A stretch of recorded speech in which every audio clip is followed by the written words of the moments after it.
وَإِذْ أَوْحَيْتُ إِلَى الْحَوَارِيِّينَ أَنْ آمِنُوا بِي وَبِرَسُولِي قَالُوا آمَنَّا وَاشْهَدْ بِأَنَّنَا مُسْلِمُونَ۔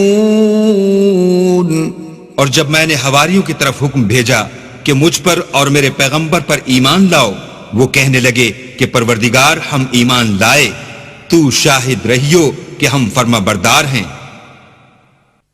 إِذْ قَالَ الْحَوَارِيُّونَ يَا عِيسَى ابْنَ مَرْيَمَ هَلْ يَسْتَطِيعُ رَبُّكَ أَن يُنَزِّلَ عَلَيْنَا مَائِدَةً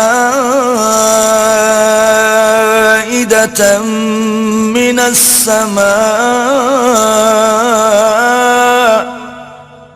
قَالَ اتَّقُوا اللَّهَ إِن كُنتُم مُّؤْمِنِينَ۔ وہ قصہ بھی یاد کرو جب حواریوں نے کہا کہ اے عیسیٰ ابن مریم، کیا تمہارا پروردگار ایسا کر سکتا ہے کہ ہم پر آسمان سے طعام کا خوان نازل کرے؟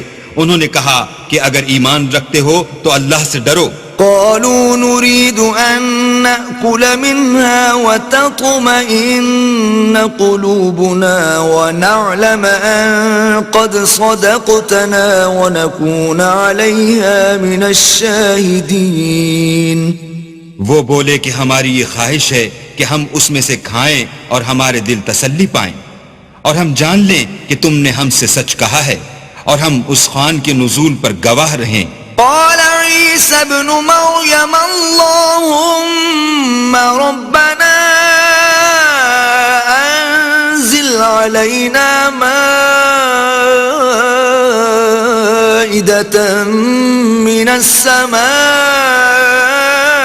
تكون لنا عيدا لأولنا وآخرنا وآية منك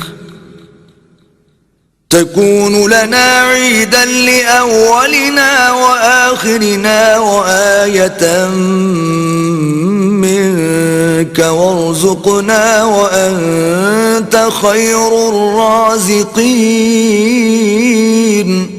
تب عیسیٰ ابن مریم نے دعا کی کہ اے ہمارے پروردگار، ہم پر آسمان سے خوان نازل فرما کہ ہمارے لیے وہ دن عید قرار پائے، یعنی ہمارے اگلوں اور پچھلوں سب کے لیے، اور وہ تیری طرف سے نشانی ہو، اور ہمیں رزق دے، تو بہتر رزق دینے والا ہے۔ قال اللہ انی منزلها علیکم فمن یکفر بعد منکم فإنی اعذبه عذابا لا اعذبه احدا من العالمین۔